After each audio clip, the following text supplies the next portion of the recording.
সুপ্রিয়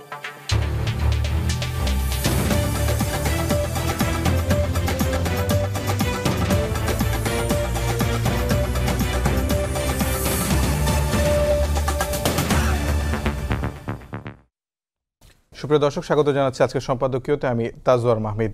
জুলাই সনদের খসড়া এখন রাজনৈতিক দলগুলোর হাতে। ইতোমধ্যে বিএনপি নেতা সালাউদ্দিন আহমেদ বলেছেন কিছু বিষয় সঠিকভাবে উপস্থাপন হয়নি জুলাই সনদের খসড়ায়। জাতীয় ঐকমত্য কমিশনের সহসভাপতি আলী রিয়াজ বলেছেন বিষয়বস্তু অপরিবর্তিত থাকবে, দলগুলোর শব্দচয়ন কিংবা ভাষাগত বিষয়ে সুপারিশ করতে পারবে বলেও মন্তব্য করেছেন তিনি। এদিকে আলোচনা হচ্ছে সনদ বাস্তবায়নের সময়সীমা সহ জুলাই সনদের নানা দিক নিয়ে। সমসাময়িক বিষয় নিয়ে আজকের সম্পাদকীয় জুলাই সনদ কবে ও কিভাবে, আর এসব নিয়ে কথা বলতে আমাদের সঙ্গে স্টুডিওতে উপস্থিত হয়েছেন অ্যাডভোকেট ফজলুর রহমান, বিএনপি চেয়ারপারসনের উপদেষ্টা, এবং আবু আলম মোহাম্মদ শহীদ খান, সাবেক সচিব ও রাজনৈতিক বিশ্লেষক। দর্শক, আপনারা এই আলোচনায় অংশ নিতে পারেন। এজন্য আপনাদের ফোন করতে হবে টেলিভিশনে দেখানো নাম্বার, এছাড়া ফেসবুকের মাধ্যমে আপনাদের মন্তব্য পাঠাতে পারেন আমাদেরকে। আলোচনার শুরুতে জানিয়ে দেবো এখনকার প্রধান শিরোনামগুলো। নির্বাচনের প্রস্তুতি নিয়ে সিইসির সঙ্গে বৈঠক বিএনপির। ভোটের অধিকার প্রতিষ্ঠার আহ্বান তারেক রহমানের। চরমপন্থা ও মৌলবাদের উত্থান ঠেকাতে ঐক্যবদ্ধ থাকার তাগিদ। দুই কক্ষে এপিআর ভোটের দাবিতে অনড় জামায়াত। জুলাই সনদের আইনি ভিত্তি ও সংস্কারে সরকারকে বাধ্য করার হুঁশিয়ারি। নতুন দেশ গড়তে নতুন সংবিধানের দাবি এনসিপির। সিলেটে পাথর লুটে বিএনপি, আওয়ামী লীগ সহ 7টি গ্রুপ। ভাগ বসান সরকারি কর্মকর্তারাও, আত্মগোপনে অভিযুক্তরা। প্রশাসনের বিরুদ্ধে লোক দেখানো তৎপরতার অভিযোগ। রবীন্দ্র বিশ্ববিদ্যালয়ের স্থায়ী ক্যাম্পাসের প্রকল্প পাস, শিক্ষার্থীদের আনন্দ মিছিল। আবাসন নিশ্চিতের চবির প্রশাসনিক ভবনে তালা, বেরোবিতে নির্বাচন দাবিতে অনশন। আমরা আলোচনায় আসি। প্রথমেই ফজলুর রহমান, অ্যাডভোকেট ফজলুর রহমান, বিএনপি চেয়ারপারসনের উপদেষ্টা, আপনার কাছে জানতে চাই, আজকে আমরা দেখেছি যে বিএনপি নেতা সালাউদ্দিন আহমেদ তিনি বলেছেন যে জুলাই সনদে কিছু বিষয় সঠিকভাবে উপস্থাপিত হয়নি। কি কি বিষয় আসলে সঠিকভাবে উপস্থাপিত হয়নি, আপনার কোনো ধারণা আছে কিনা সেই প্রসঙ্গে আমাদের একটু আলোকপাত করবেন কিনা? আপনাকে অসংখ্য ধন্যবাদ। আপনার প্রতিষ্ঠানকেও আমি প্রতিষ্ঠানের জন্য শুভকামনা করছি এবং আমি সবাইকে সালাম জানাচ্ছি। আসসালামু আলাইকুম। আমার সাথে যিনি আজকে আলোচনায় আছেন সাবেক সচিব জনাব আবু আলম শহীদ খান, একজন প্রশাসনিক সর্বোচ্চ কর্মকর্তার এই ধরনের সাহসিকতার সঙ্গে কথা বলা আমি বাংলাদেশে খুব কম দেখেছি। এই কারণে তার কথা শোনার জন্য এবং তার কাছে সাথে বসে কথা বলবো এই লোভটাও আমি সম্বরণ করতে পারি না, এই কারণে আমি এসেছে। ওনার কথা বলা যত সহজ, আমার কথা বলা ঠিক তেমনই কঠিন। এই যে আপনি জনাব সালাউদ্দিন আহমেদের নাম বললেন, তিনি আমার নেতা, উনি স্থায়ী কমিটির সদস্য আমার দলের। উনি যা বলবে, আমার রাজনীতি করতে হলে, দল করতে হলে আমাকে তাই বলতে হবে। হ্যাঁ, কিন্তু আমি এই ব্যাপারে কিন্তু সবসময় আমি ডিফার করে আসছি। এক নম্বর, ওনারা কারা? আমি তো এইটা এই ঐক্য কি কি নামই আমি শুনতে চাই না। ঐকমত্য কমিশনের এই নামটাই আমি শুনতে চাই না তো। এবং তারা যে করতেছে কোন অধিকারে, তাদের কি অধিকার আছে? এই দেশে কে তাদেরকে দায়িত্ব? আন্দোলন একসময় আরেকটা আন্দোলন হবে, তখন আরেকটা সংবিধান হবে।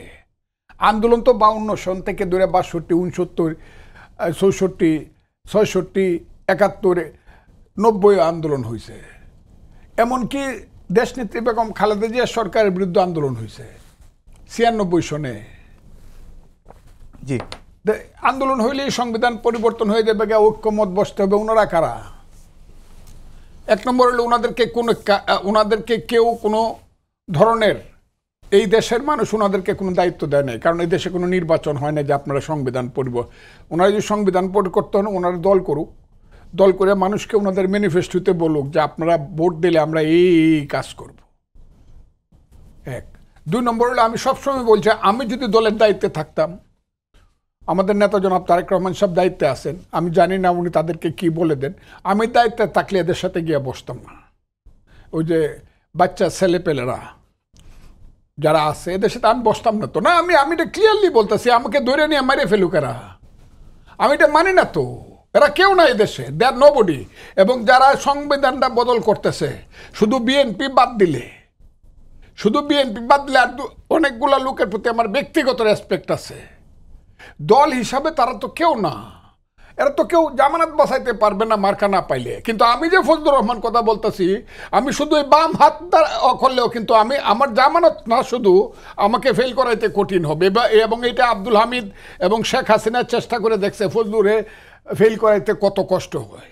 আমি ইলেকশনের লুবে লাভে কোনো কথা বলতে, এই যে সংস্কার এগুলো কিন্তু আমি মানে দেয়ার নবডি। কারণ আলী রিয়াজ সাহেব একজন বিদেশি নাগরিক, হইতে পারে সে বাঙালি, কিন্তু উনি 40 বছর যাবৎ মার্কিন নাগরিকত্ব সাইরা উনি বসুক, আমি তার কথা মানবো। আর উনি কেন ডাকবে?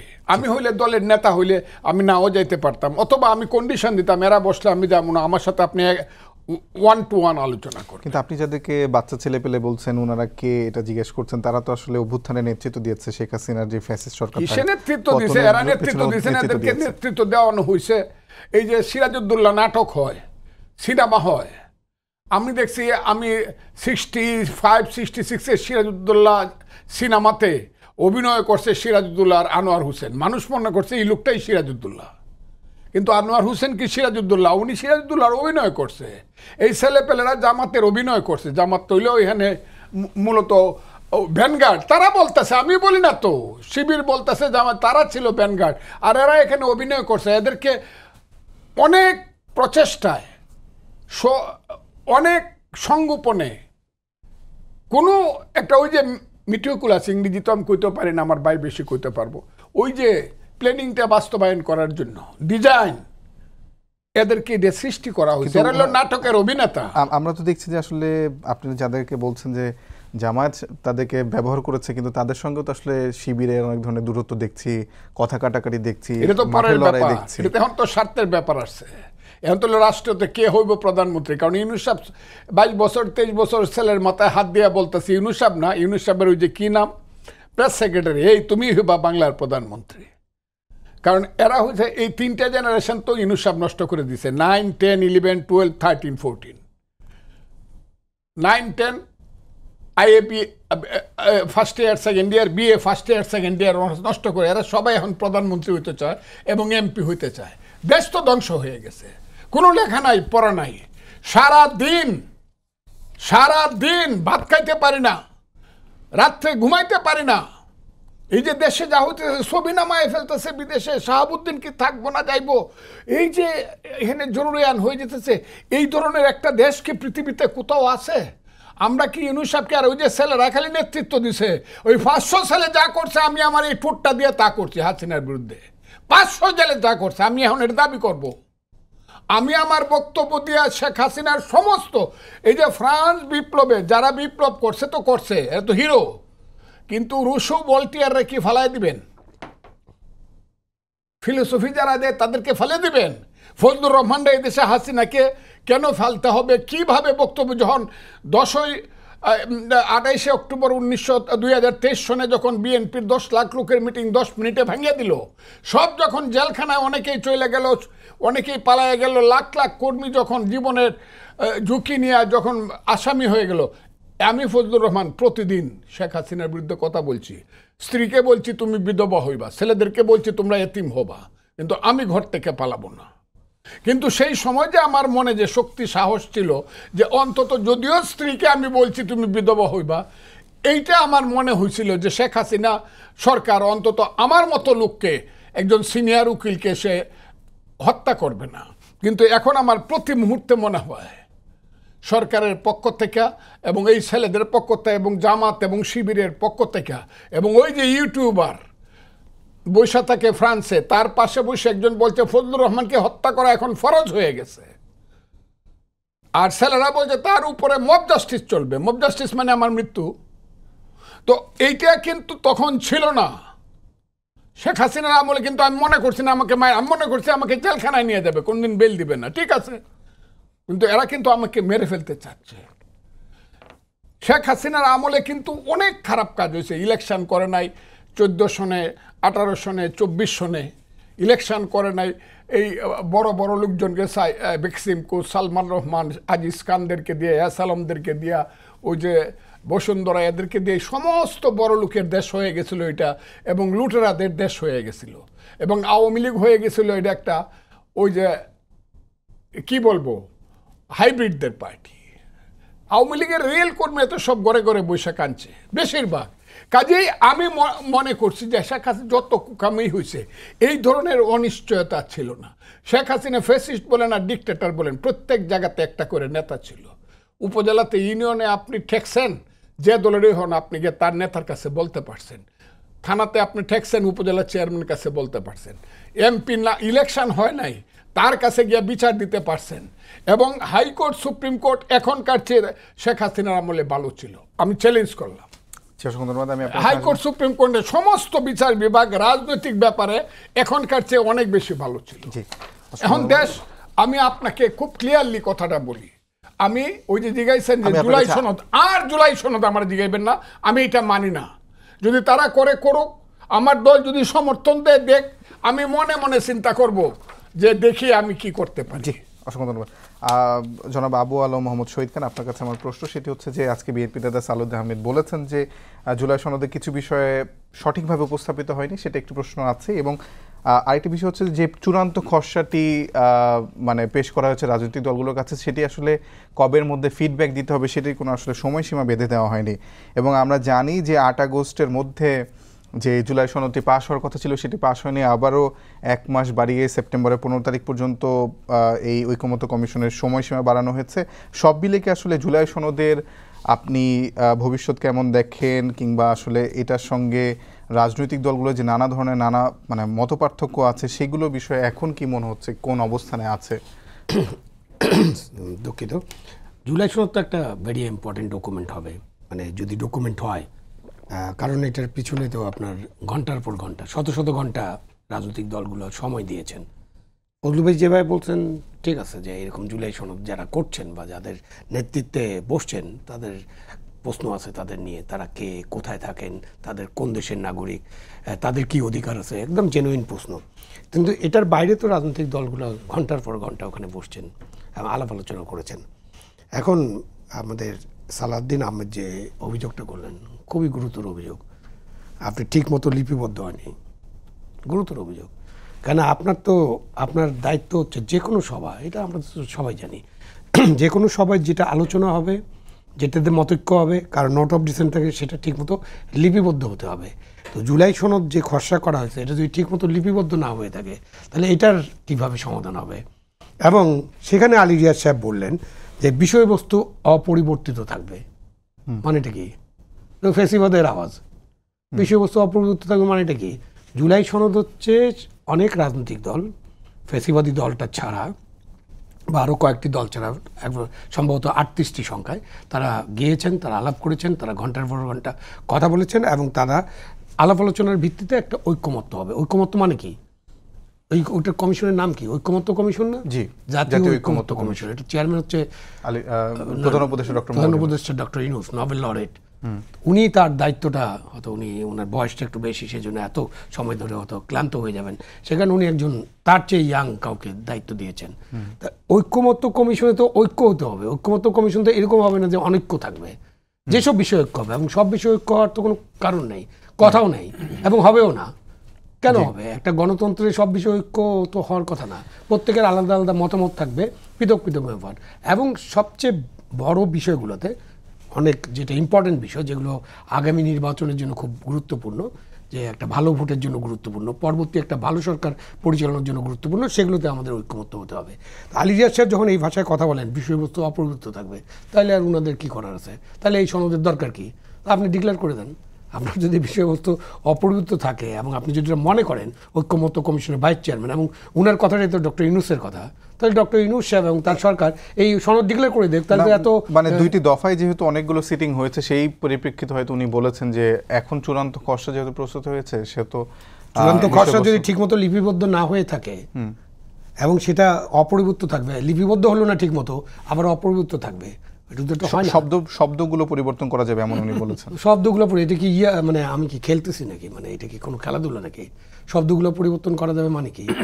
শব্দ পরিবর্তন দরকার কি? উনি তো একজন নোবেল লরেটের চেয়ারম্যান, এবং উনি এবং ওনার সাথে যারা আছেন তারা তো সব জ্ঞানী গুণী লোক।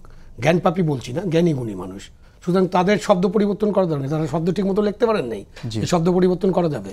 ওটা দিয়ে তো বোঝা যাচ্ছে যে মানে শব্দ ঠিক মতো লিখেন নাই। আসল কথাটা হচ্ছে যে অপরিবর্তিত থাকবে, সেখানে আমরা থাকি। এবং এই ধারণাটাই হলো একটা ফ্যাসিবাদী ধারণা। এই ধারণাটা একটা স্বৈরতান্ত্রিক ধারণা যে আমি যা বললাম তার বাইরে কিছু নাই। আপনি দরজা বন্ধ করে দিচ্ছেন, দরজা বন্ধ করে তো কিছু হবে না। এটা শেখ হাসিনা দরজা বন্ধ করে দিয়েছিল, তার পরিণাম আমরা দেখেছি। আপনি এরকম দরজা বন্ধ করার কথা বলতে পারেন না। এবং যখন সালাউদ্দিন সাহেব বলেন, বিএনপির পক্ষ থেকে যখন বলা হয় ঠিক মতো লিপিবদ্ধ হয়নি, খুবই ডেঞ্জারাস একটা অভিযোগ। এবং বিএনপি নিশ্চয়ই আগামীকালের মধ্যে এটা ক্লিয়ার করবে যে কোথায় কোথায় ঠিক মতো লিপিবদ্ধ হয়নি। ঠিক মতো লিপিবদ্ধ না হওয়া মানে একটা একেবারে অনাচার, অন্যায়। আপনি কোনো জিনিস নিজের মতো করে লিপিবদ্ধ করতে পারেন না। আপনি পরিষ্কারভাবে বলতে পারেন যে হ্যাঁ এই দল এটা বলছে, যেহেতু ঐক্যমত হয়নি এই বিষয়ে, ধরেন যে প্রধানমন্ত্রী এবং দলীয় নেতা একজন হতে পারবে না। আপনি বলতে পারেন যে এরকম একটা প্রস্তাব ছিল, সেই প্রস্তাবের ব্যাপারে অমুক অমুক দলের এই অবজারভেশন, অন্যান্য দলের এই অবজারভেশন, বাকিটা আপনি জনগণের কাছে ছেড়ে দেন। আপনি এই সনদ বাস্তবায়ন, আপনি আমাকে জিজ্ঞেস করছেন এটা কিভাবে বাস্তবায়িত হবে। এই সনদ বাস্তবায়ন করতে হলে তো আপনাকে একটা জাতীয় নির্বাচন করতে হবে। হচ্ছে প্রসঙ্গটা কেন আসছে, কারণ কালকেও এনসিপির যিনি সদস্য সচিব আছেন আক্তার হোসেন, তিনি বলেছেন যে এই সরকারের অধীনেই বাস্তবায়ন করতে হবে। আবার বিএনপি বলছে যে অঙ্গীকারবদ্ধ নির্বাচিত সরকার সেটি বাস্তবায়ন করবে। মানে এই যে ধোঁয়াশাটা, সেটা আসলে মীমাংসা কিভাবে হবে এবং কিভাবে হওয়া উচিত। এবং এনসিপি একটি মানে ফর্মুলাও দিয়েছে যে এলএফও বা লিগ্যাল ফ্রেমওয়ার্ক অর্ডারের মাধ্যমে এটি বাস্তবায়ন করা। পাকিস্তানে ফেরত চলে যাব নাকি? এলএফও, এবডো এসব তো পাকিস্তানে ছিল এবং ওটার বিরুদ্ধে কিন্তু 30 লক্ষ মানুষ প্রাণ দিয়েছে। ধারাবাহিক আন্দোলন হয়েছে। এইসব এবডো এলএফও মানে নেই বাংলাদেশের মানুষ। হ্যাঁ, যে আপনি ইলেকশনে কে দাঁড়িতে পারবে কে দাঁড়িতে পারবে না এরকম করে আপনি কিছু লোককে বাদ দিয়ে রাখবেন, এগুলো তো চলবে না। এগুলো গণতন্ত্র, তাহলে আসলে এগুলো গণতন্ত্র না। সুতরাং উনি যেটা বলছেন, বাস্তবায়নের দুইটা পথ আছে। এখানে কিছু কিছু বিষয় আছে যেগুলোতে সংবিধান সংশোধন করতে হবে না, সেগুলো আপনি বাস্তবায়ন করতে পারেন। ধরেন যে আরপিও তো কিছু সংশোধন আসছে, ওটা নিয়ে আলাপ নাই করলাম। আরপিও তো যেমন আছে যে আপনি ইন্ডিপেন্ডেন্ট প্রার্থী হলে তাকে 1% ভোটারের স্বাক্ষর নিতে হবে, তাই না? এটা হচ্ছে একটা সংবিধান বিরোধী, মৌলিক অধিকার বিরোধী আইন, মানে একটা চাপিয়ে দেওয়া হয়েছে। কারণ আমি একজন ভোটার, আমি কেন আমার ভোটটা কাকে দিব সেটা আমি ডিক্লেয়ার করব। এবং আমি একজন দুজন না, আমি প্রস্তাবক সমর্থকও তাকে ডিক্লেয়ার করতে হচ্ছে যে আমি একে সমর্থন করি, প্রস্তাব করি, কিন্তু সেও বলে না আমি একে ভোট দিব, আমি প্রস্তাব করছি আমি একজন নাগরিক। আর আপনি ওখানে ইন্ডিপেন্ডেন্ট প্রার্থী, ফজলুবাড়ি এলাকায় 5 লক্ষ ভোটার আছে, তো ইন্ডিপেন্ডেন্ট প্রার্থীকে 5000 ভোটারের সিগনেচার নিয়ে সাবমিট করতে হবে। এই 5000 ভোটার কেন আগে তাদের ভোট কাকে দিবে ডিক্লেয়ার করবে? তাতে তাদের নিরাপত্তা বিঘ্নিত হবে, তাদের মৌলিক অধিকার বিঘ্নিত হবে এবং সংবিধান বিরোধী। এইটা আপনি বাতিল করেন না কেন? এটা বাতিল করতে তো আপনার কোনো সংবিধান পরিবর্তন করতে হয় না, আরপিও একটা অর্ডার দিয়ে বাতিল করে দেবেন। আমি বলছি যে সমস্ত জিনিস, এটা উদাহরণটা এই জন্য দিলাম, যে সকল জিনিস আপনি অর্ডার দিয়ে, সরকারি আদেশ দিয়ে ঠিক করতে পারবেন সেগুলো আপনি এখনই করে ফেলবেন। আর যে সমস্ত জিনিস পার্লামেন্টের অনুমোদন লাগবে, যেমন উচ্চকক্ষ, এটা তো পার্লামেন্টের অনুমোদন লাগবে। পার্লামেন্টের অনুমোদন ছাড়া তো উচ্চকক্ষ হবে না। উচ্চকক্ষ নিয়ে আমার মত একেবারে পুরোপুরি ভিন্ন। বাংলাদেশের মতো একটা ক্ষুদ্র রাষ্ট্রে কোনো উচ্চকক্ষের দরকার নাই, ঠিক আছে? আমি ওটা শেষ করি। তার মানে যেগুলো আপনি বাস্তবায়ন, যেগুলো সম্ভব সংবিধানে হাত না দিয়ে, সেগুলো আপনি করে ফেলেন। আর যেগুলো সংবিধান পরিবর্তন করতে হবে সেগুলো আপনি নির্বাচনের পরে যে যারা ভোটে পাবেন, যাদেরকে জনগণ নির্বাচিত করবে, যারা সরকার গঠন করবেন এবং যারা পার্লামেন্টে যাবেন, সবাই মিলে তখন এটাকে ঠিক করবেন। এটাই তো বাস্তবায়ন। কিন্তু একটা মানে বারবার যে দুঃসহ বা যে খারাপ স্মৃতি কথা তারা মনে করিয়ে দেয়, বা এনসিপি বা তরুণ যারা নেতা আছে, সেটা হলো যে 90-এর গণঅভ্যুত্থানের পরেও এরকম একটি রাজনৈতিক একটা রূপরেখা প্রণয়ন করা হয়েছিল, সেটি আসলে নির্বাচিত সরকার বাস্তবায়ন করেনি। না বিএনপির পরবর্তীতে ক্ষমতা এসে বাস্তবায়ন করেছে, না তার পরবর্তীতে আওয়ামী লীগ এসে ক্ষমতা বাস্তবায়ন করেছে, বরং তারা হচ্ছে যে সেই মানে যে চুক্তি, যে সামাজিক বা রাজনৈতিক চুক্তি, সেগুলো লঙ্ঘনই করে গেছেন বা পরবর্তী। এটা খুব সত্যি কথা। জি, সেই সংখ্যা তো তাদের মধ্যে থাকতেই পারে। এই সত্যি কথার মানে বা এই বাস্তবতা বা এই সংখ্যার মানে এটা নয় যে আগামী নির্বাচনের পর যাদেরকে জনগণ নির্বাচিত করবে তারা একই কাজ করবে। কেন ওই চুক্তি মানে নেই বা ওই চুক্তি অনুযায়ী কাজ হয়নি, অথবা আমরা গণতন্ত্রের পথে হাঁটি নেই, আমরা ভোট করি নাই 14, 18, 24-এ আমরা সব কিছু নষ্ট করার চেষ্টা করেছি। তার কারণে তো 24-এ এই গণ অভ্যুত্থানটা হয়েছে, ছাত্র জনতার অভ্যুত্থানটা, এবং জনগণের ব্যাপক পার্টিসিপেশন ছিল।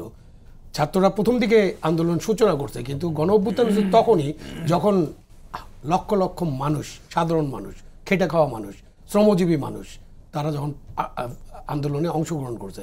অভিভাবকরা, শিক্ষিত মানুষরা, মধ্যবিত্তরা, প্রাইভেট বিশ্ববিদ্যালয়ের ছাত্ররা, তাদের অভিভাবকরা, এমনকি আওয়ামী লীগ করে এরকম পরিবারের লোকজন এই আন্দোলনে অংশগ্রহণ করছে। কেন? জিজ্ঞাসা করছে আরে ভাই কি ব্যাপার, বলে আমার ছেলে তো মিরপুর 10 নম্বরে চলে গেছে, সে তো গুলি খেতে পারে, আমাকে যাইতে হবে। তো এই যে অবস্থা, এই অবস্থা যে আপনি পুরানা কাসুন্দি ঘাটবেন, হ্যাঁ পুরানা কাসুন্দি ঘাটবেন, ঘেটে বলবেন যে না, তাহলে কি করবেন? তাহলে নির্বাচন দরকার নেই, দেশে একটা অনির্বাচিত সরকার চলতে থাকুক। এখন যে সরকার অনির্বাচিত সরকারও হয়তো আমরা, আপনার সুপারিশ একদম স্পষ্ট যে আগামী নির্বাচিত সরকারের উপর আস্থা রাখতে হবে, যে তারা বাস্তবায়ন করবে। আমি একটি ভিন্ন প্রসঙ্গে আসতে চাই ফজলুর ভাই, সেটি হচ্ছে যে ডেভিড বার্গম্যান, একজন বিদেশি সাংবাদিক যিনি বাংলাদেশ নিয়ে লেখালেখি করেন, তিনি আজকে জুলাই সনদ নিয়ে একটি বড় ধরনের ফেসবুক পোস্ট দিয়েছেন। সেখানে তিনি বলেছেন যে জুলাই সনদে ধর্মনিরপেক্ষতা নিয়ে একটি অস্পষ্ট অবস্থান রাখা হয়েছে, এবং সেখানে তিনি বলছেন যে আমি লক্ষ্য করেছি যে রাষ্ট্র পরিচালনার মূলনীতি সংক্রান্ত বিষয়ে একটি কৌশলগত অস্পষ্টতা রাখা হয়েছে, যেখানে বর্তমানে ধর্মনিরপেক্ষতা শব্দটি অন্তর্ভুক্ত রয়েছে জুলাই সনদে। আবার সনদের 7 নং অনুচ্ছেদে প্রস্তাব করা হয়েছে যেটা সংবিধানের রাষ্ট্র পরিচালনার মূলনীতি অংশে সাম্য, মানবিক মর্যাদা, সামাজিক ন্যায় বিচার, গণতন্ত্র এবং ধর্মীয় স্বাধীনতা ও সম্প্রীতি অন্তর্ভুক্ত থাকবে, এবং এই বিষয়টা সম্পূর্ণটা তার কাছে অস্পষ্ট রাখা হয়েছে যে মানে ধর্মীয় স্বাধীনতা ও সম্প্রীতি যদি থাকে তাহলে তো ধর্মনিরপেক্ষতা আলটিমেটলি, এটা বাস্তবায়ন করা হলে ধর্মনিরপেক্ষতা আলটিমেটলি বাদ পড়ে যায়। এই প্রসঙ্গে আপনার একটু মন্তব্য শুনতে চাচ্ছি। আমি আপনাকে বলি, আমার ভাই তো অনেক সফিস্টিকেটেড মানুষ এবং সারা জীবন একটা সিস্টেমে চাকরি করছেন, চলছেন, কাজে সিস্টেম করিয়া কথা বলে। আমি রাজনীতিবিদ, আমি আমার কথাটা বলি। আমার 1 নম্বর কথা হলো আমি মুক্তিযোদ্ধা, ওদেরকে জানাই দিতেছি যারা এখানে বসে, শুধু ইউনূস সাহেব ছাড়া যারা বসে কেউ বয়সে আমার চেয়ে বড় না, আমি তাদেরকে জানাই দিতেছি আমি কিন্তু মুক্তিযোদ্ধা। আমার বয়স কিন্তু 78 বছর। আমি ফজলুর রহমান, যুদ্ধ করে দেশ যারা স্বাধীন করছে আমি তাদের মধ্যে একজন না, শুধু যেখান থেকে যুদ্ধটা শুরু হয়েছে সেখানে আমি ছিলাম। আমি সিরাজুল আলম খানের একজন কর্মী, কথাটা খুব ক্লিয়ার। আমি শাহজাহান সিরাজের রুমমেট, 116 নম্বর ইকবাল হল। পতাকা কই থেকে হয়েছে, জাতীয় সঙ্গীত কই থেকে হয়েছে, কে পতাকা উড়াবে, পল্টন ময়দানে কি হবে, সব কিন্তু আমি জানি। আমি সিরাজুল আলম খানের ওই দরজার বাইরে দাঁড়ায় থাকা কর্মী। উনি ডাক দিছে, আমি খুব খুশি, হ্যাঁ ফজলু করে দৌড়ায় আসছে। কিন্তু আমি কিন্তু সেদিন 69, 70, 71 যারা আজকে এইগুলো করছে তারা দেওয়া নবডি। ইউনূস সাহেব জীবনে কোনোদিন শহীদ মিনারে যায় নাই, জীবনে কোনোদিন ইউনূস সাহেব মানে ফুল দিতে যায় নাই, ওই যে এটাকে কি বলে জাতীয় স্মৃতিসৌধে কোনোদিন মিছিল করে নাই। কাজে আমি একটা কথা খুব বলি, মুক্তিযুদ্ধের বিরুদ্ধে গণতন্ত্র, সমাজতন্ত্র, ধর্মনিরপেক্ষতা, জাতীয়তাবাদ, এই 4টা মূলনীতি থাকতে হবে। তাদের এই 4টার সঙ্গে সংশ্লিষ্ট আরও কয়েকটা হইতে পারে, কিন্তু কোনোটাই 4টার সঙ্গে সাংঘর্ষিক হবে না। যদি করে তারা করতে পারে, আজকে তাদের ক্ষমতা আছে।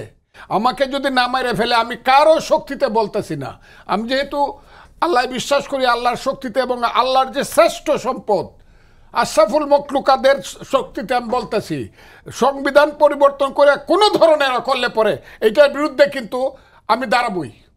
আমি কথাটা খুব কয়ে দিলাম, ক্লিয়ার। সংবিধান পরিবর্তন করলে আমি দাঁড়াবো, মুক্তিযোদ্ধারা দাঁড়াবে। যারা মুক্তি এবং মুক্তিযোদ্ধাদের সন্তান যদি কেউ হয়ে থাকে, আমার রক্তে যদি কেউ জন্মগ্রহণ করে থাকে, সেও কিন্তু দাঁড়াবে যে মুক্তিযুদ্ধের যে 4 নীতি এটার বাইরে আমরা মানি না, পরে তোমরা লাগাইলো যাতে সাংঘর্ষিক না হোক। এটা খুব ক্লিয়ার। আমার কাছে খুব অপমানজনক মনে হয় ওনারা এই দেশটাকে অপমান করতেছেন, এই দেশের মানুষকে, মুক্তিযুদ্ধকে ওনারা অপমান করতেছেন। আর ওনারা যদি সংবিধান, যদি আমি ওনার সঙ্গে সম্পূর্ণ একমত, যে কাজটা করলে সংবিধান পরিবর্তন করতে হবে না সেই কাজগুলো আপনারা করেন, বাধা দিতেছি না। এইটুক তো আপনারা পাবেন, আপনারা তো কিছুই করেন নাই। কে কোন উপদেষ্টা রাজপথে নেমে মিছিল করছেন? হ্যাঁ, একজন আছে, শিক্ষক ছিলেন তিনি, তার নাম হইল আসিফ নজরুল। হ্যাঁ আছে, আরো 2-1 আছে, এই ছেলেরা আছে। কিন্তু কোন উপদেষ্টা ছিলেন? ওই আলিরাজ ছিলেন? কেউ ছিলেন? আপনারা এসে সব কিছু করে ফেলবেন। আমি খুব ক্লিয়ারলি বলতেছি, সংবিধান পরিবর্তন করতে হয় এমন কোনো জিনিস পার্লামেন্টে অনুমতি ছাড়া, নেক্সট পার্লামেন্টের অনুমতি ছাড়া হবে না। হ্যাঁ তো বলবেন তো এগুলো কোনদিন হবে না, হবে। তবে সবাইকে বলতে হবে, চলেন আমরা যেগুলো ঐক্যমত আছে এইগুলো আমরা পাশ করাই দেবো, যেমন শাহাবুদ্দিন সাহেবের সময়ে ছিল এটা। জনাব ফজলুর রহমান, আমি মাঝখানে একটা প্রশ্ন করে রাখি যে সেটি আপনি বলছেন যে মুক্তিযুদ্ধের উপর নির্মিত সংবিধান কোনোভাবে পরিবর্তন করলে আপনি দাঁড়াবেন, কিন্তু ওনারা, আমি দাঁড়াবো মানে কি, প্রতিবাদ করব, এবং আমি এটার সঙ্গে কিছুতেই থাকবো না। এবং যারা তরুণরা আছেন আমরা দেখছি যে বারবারই তারা বলছেন যে এই সংবিধান আসলে মুজিববাদী সংবিধান, এবং সংবিধানের যে মূলনীতি সেটা হচ্ছে মুজিববাদী। 95% তরুণ মুক্তিযুদ্ধের সাথে। 17 কোটি 18 কোটি মানুষের মধ্যে 17 কোটি 75 লাখ মানুষ মুক্তি, এটা আমি প্রমাণ করবে তো এদেশের মানুষ। It will be proof. যদি না হয় মনে করবো আমার জন্ম মিথ্যা। আমি একটু স্পষ্ট হতে চাই যে আপনি কি মনে করেন এটা মুজিব? এই ছেলেরা যে কোথায় মুজিববাদী, এরা কি বুঝে মুজিববাদের? এদের জন্ম 98 সনে, এরা কি বুঝে, এরা কি জানে? What they know? এরা যদি সেই রকম ছেলে হইতো, এরা যদি ছাত্র নেতা সেই 52-এর বরকত সালাম জব্বার হইতো, এরা যদি 62-র শাহ মুয়াজ্জে, মুবাইদুর রহমান, রাশেদ খান মেনন, আইয়ুব রেজা চৌধুরী, আব্দুর রাজ্জাক, সিরাজুল আলম খান হইতো, এরা যদি 69-এর তুফাইল আহমদ, সাইফুদ্দিন মানিক, আব্দুর রৌফ, খালেদ মোহাম্মদ আলী হইতো, এরা যদি মুক্তিযুদ্ধের নূরে আলম সিদ্দিকী, শাহজাহান সিরাজ, আসম রব, আব্দুল কুদ্দুস মাখন হইতো, এরা পট করে দৌড়ায় কি গদিতে বসে যেত? যে ছেলের একটা টাকা ছিল না, 10 টাকা নিয়ে যে ছাত্রলীগের প্রেসিডেন্ট সাদ্দামের কাছ থেকে ভাত খাইতো সূর্য সেন হলে, এখন তার 1000 কোটি টাকা। আমার এই ছেলেদের কথা মানতে হবে যে তাদের সাথে সব, তারা বুট করে যদি মেম্বারের বুট পায়, আমি রাজনীতি করবো না কোনোদিন। আমি লেখেন আপনি, একটা মেম্বারের ভোট লাগে তো 3000, কোন সেন্টারে যদি তারা 3000 ভোট পায়, কোনোদিন আমি রাজনীতি করবো না তাদের দলের নামে। এইটা দেশটার একটা ওয়ারান রাজত্ব পাইছে, এখানে সব মানুষ হয়ে গেছে আমরা। ছেলে পেলে আইসা এখানে মাথার উপরে ওই যে আমাদের দেশে কয় ফুলার মতো আচার খাইছি আমরা। এদের কথাই আমার চলতে হবে। ভোট করে দেখা কত ভোট পাস, একটা ছেলে পাস করে আয় দেখি। তোরা তো আমার সন্তানের চেয়ে ছোট, একটা ছেলে কোন জায়গার থেকে, মুরাদনগর থেকে, দেবিদ্দার থেকে, কোথেকে পাস করে আসবেন? ওই যে ওইটারে কয় শাহরাস্তি আর হাজীগঞ্জ থেকে ওই যে বড় বড় মহান নেতারা যারা বীর শ্রেষ্ঠ হতে চায়, 2500 ভোট পায় দেখাও, এরপরে বলো সংবিধান পরিবর্তন করবা। অনর্থকে দেশটাকে নিয়ে, দেশটার এখন একটা মাত্র কাজ হইল সংবিধানের নিয়ম অনুযায়ী জাতীয় সংসদ ইলেকশন। সেই জাতীয় সংসদ ইলেকশনে যে দল বা যারা মেজরিটি হবে, ইউনূস সাহেবের দায়িত্ব হলো তাদের হাতে দায়িত্ব হস্তান্তর করে চলে যাওয়া। তারপরে বড় দল যেটা হবে, যে এককভাবে মেজরিটি হবে, সে সবাইকে নিয়ে বৈশা কি কি সংবিধান পরিবর্তন করা যায় সেইটা তারা ব্যবস্থা করবে। আমরা এটা অবনত মস্তকে মেনে নিব। কিন্তু ভোট নাই, ভোটার নাই, তুমি কেউ না। হ্যাঁ, বাপদাদার নাম নাই, চাঁদ মরলের বিয়েই তুমি, তোমার কথা আমার মানতে হইব। তুমি আমার সংবিধান পরিবর্তনের যে ব্যাপারটা, it must be done by the parliament according to the law of parliament, procedure of parliament. জি, অসংখ্য ধন্যবাদ। প্রতিদিন একটা ঢং পাইছো ইলেকশনকে না দেওয়ার জন্য, বিনা ইলেকশনে বৈশা বসে কোটি কোটি টাকা লুটপাট করার জন্য এটা ঢং পাইছো দেশটা ফকির বানায়। কোনোদিন রাত্রে গুম হয় না, প্রতিদিন একটা মানসিক যন্ত্রণার মধ্যে সারা 18 কোটি মানুষ আছে। অসংখ্য ধন্যবাদ। আমি জনাব আবু আলম মোহাম্মদ শহীদ খান আপনার কাছে জানতে চাই, সেটা হলো যে আজকে বিএনপি প্রধান নির্বাচন কমিশনার এবং নির্বাচন কমিশনারদের সঙ্গে সাক্ষাৎ করেছেন এবং সেখানে তারা বলেছেন যে আইন শৃঙ্খলা পরিস্থিতি নিয়ে যে উদ্বেগটা আছে সেটা আগামী কয়েক মাসের মধ্যে ঠিক হয়ে যাবে এবং নির্বিঘ্নে ফেব্রুয়ারিতে নির্বাচন হতে পারে। আপনার কি মনে হয় যে আইন শৃঙ্খলা পরিস্থিতি যেরকম আছে সেটা নিয়ে কিন্তু অনেকেরই শঙ্কা আছে? এখন পর্যন্ত 1 বছরের মাথায়ও যেটি ঠিক হয়নি, এখনও আমরা দেখছি যে মব ভায়োলেন্সের নানা জায়গায় মব ভায়োলেন্স হচ্ছে। সেই পরিস্থিতিতে আগামী 5-6 মাসের মধ্যে পরিস্থিতি ঠিক হয়ে যাবে এবং একটি সুষ্ঠু অবাধ নির্বাচন হবে বলে আপনাকে মনে হয় কিনা?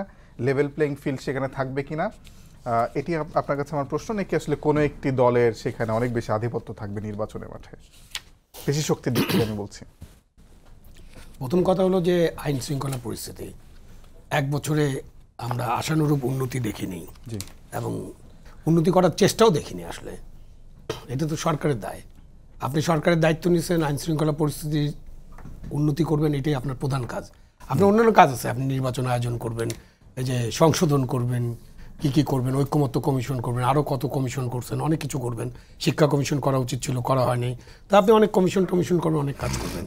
তো আপনার প্রধান কাজটা ছিল নির্বাচন, ফার্স্ট প্রায়োরিটি, যেটা নিয়ে কেউ বলেন যে না, নির্বাচনের জন্য তো আমরা এই আন্দোলন করিনি। আর এই আন্দোলন শুরু হয়েছে তত্ত্বাবধায়ক সরকারের অধীনে নির্বাচন নিয়ে, যে নির্বাচন ভণ্ডুল নির্বাচন, 14, 18, 24-এর নির্বাচন ঠিকমতো হয়নি বলে তো এই আন্দোলন দানা বাঁধছে এবং আন্দোলন একটা চূড়ান্ত পর্যায়ে গেছে। সুতরাং নির্বাচন করার জন্য যদি আপনার মনোযোগ থাকে, আপনার যদি উদ্দেশ্য থাকে, তাহলে আইন শৃঙ্খলা পরিস্থিতি আপনি উন্নয়ন করতে পারেন। আপনি করেন নাই, এটা তো আপনি ইচ্ছা করে করেন নাই। যদি কেউ বলে আপনি কি বলবেন? আপনি ইচ্ছা করে করেননি, আপনার নেতৃত্ব দেওয়ার সক্ষমতা নাই।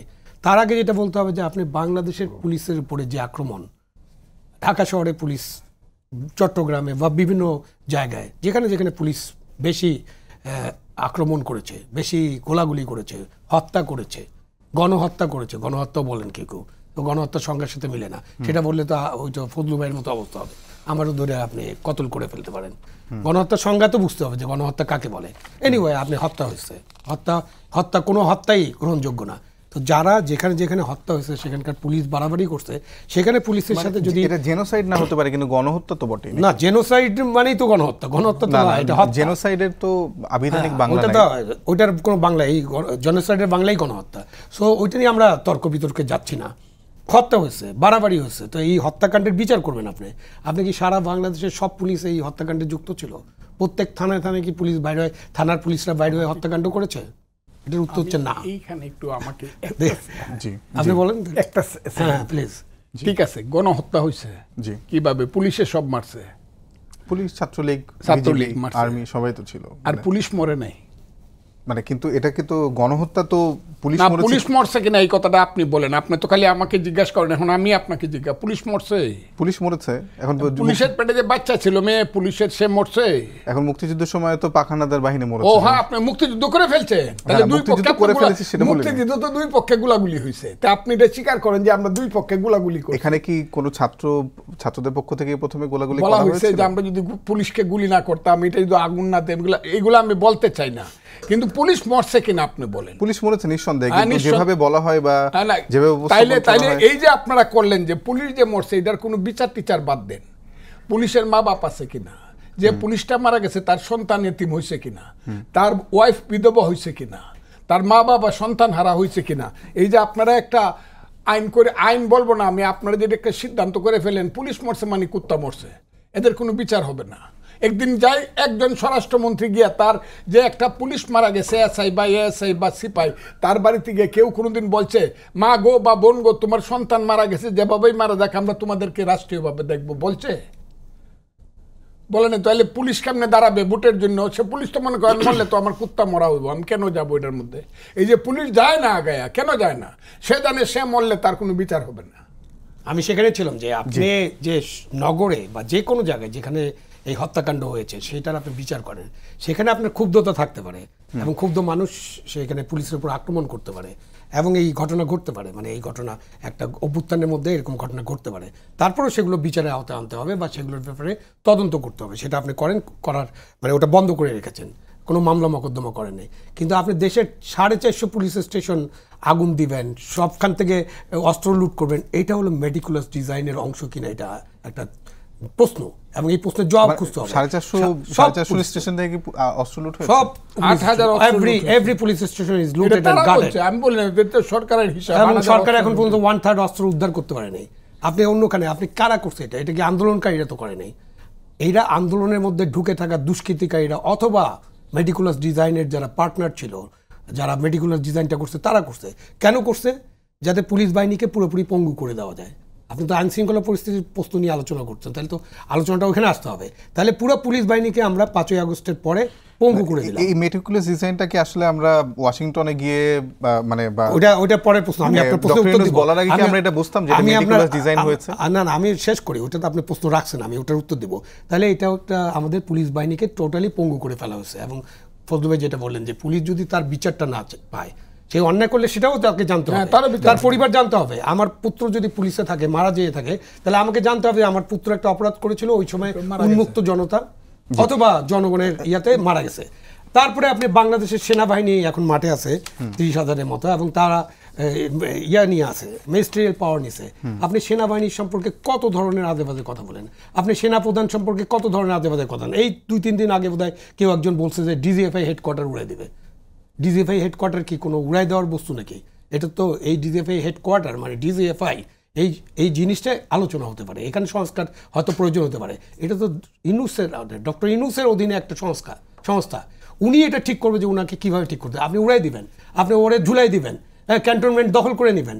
আপনি এইসব কথা বলে দেশে আইন শৃঙ্খলা, এইসব কথা যারা বলে তাদের বিরুদ্ধে আপনি যতক্ষণ পর্যন্ত না রাষ্ট্রীয়ভাবে ব্যবস্থা নেবেন, এটা তো রাষ্ট্রদ্রোহিতা।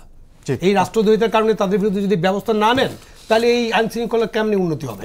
সেই জন্য উনি যেটা বলেছে, বিএনপি যেটা বলেছে, কয়েক মাসের মধ্যে এটা উন্নয়ন করা সম্ভব। সেটা সম্ভব যদি সরকারের সদিচ্ছা থাকে, যদি সরকার চায়, যদি সরকার এটা নেতৃত্ব দিতে চায়। জি, আমার শেষ প্রশ্ন, আমার কাছে 1 মিনিট আছে ফজলু ভাই আপনার কাছে প্রশ্ন করার জন্য। সেটা হলো যে সার্জিস আলম এনসিপি নেতা, তিনি বলেছেন যে আপনাদের বক্তব্য, অর্থাৎ আপনি এবং হাবিবুর রহমান, আপনাদের দুজনের বক্তব্য শিক্ষার্থীদের মানে আশাহত করে, এবং সত্যিকারের অর্থে যদি বিএনপি দেশের প্রতি ভালোবাসা থাকে বিএনপির, তাহলে বিএনপির সেন্ট্রাল অফিস থেকে আপনাদের মতো নেতাদের বিরুদ্ধে ব্যবস্থা নেওয়া উচিত বলে আপনি মনে করেন। আপনি কি মনে করেন? এবং এর পাশাপাশি বৈষম্যবিরোধী ছাত্র আন্দোলনের একটি পক্ষ আসলে আপনাকে অব্যাহতি বা বহিষ্কারের জন্য দাবি এখন তুলেছে। পর্যন্ত বিএনপি আমার নেতৃত্বকে আমার ধন্যবাদ। এখন পর্যন্ত তো বহিষ্কার দূরের কথা, আমাকে কেউ মৌখিকভাবেও কিছু বলে নাই, এইটা না, কোনোদিনই বলে নাই। এক না হলে আমি এই ধরনের কথা বললে আমি চিন্তা করতাম বলবো কিনা। এক মিনিট 2 নম্বর, 1 মিনিট আমি বলছি, এদেরকে বলবো না যারা এই 5000 ছেলেকে আহত রাইখা হসপিটালে, যারা 1500 ছেলেকে হত্যা করায় বা শহীদ করায়া, যারা ওই দিন 5ই আগস্ট যারা কক্সবাজার বেড়াইতে যায়, সমুদ্র পারে আর গিয়ে 5 স্টার হোটেল থাকে, আমি তো এই কারণেই বলি কাস্কিবাদীর পুতের নাম সুলতান খা, 5 স্টার হোটেল থাকে, এদের মানসিকতার কারণে এদেরকে আমি বকা দিই। এরা তো আমার সন্তান, ওদের বাপ আমার চেয়ে 20 বছরের ছোট। ওদের এক একটা বাড়িতে, সবচেয়ে যার বাড়িতে বড় ঘর আছে, উপরে টিন নিচে বেড়া, ওই পঞ্চগড়ে আটোয়ারিতে, আর অন্যদের তো ঘর নাই, দুয়ারও নাই, বেড়াও নাই। জি, অসংখ্য ধন্যবাদ আপনাদের দুজনকে, অসংখ্য ধন্যবাদ। এই কারণে বকি, সবাইকে ধন্যবাদ জানিয়ে শেষ করছি আজকের সম্পাদকীয়। আগামীকাল আবার দেখা হবে একই সময়। শুভরাত্রি।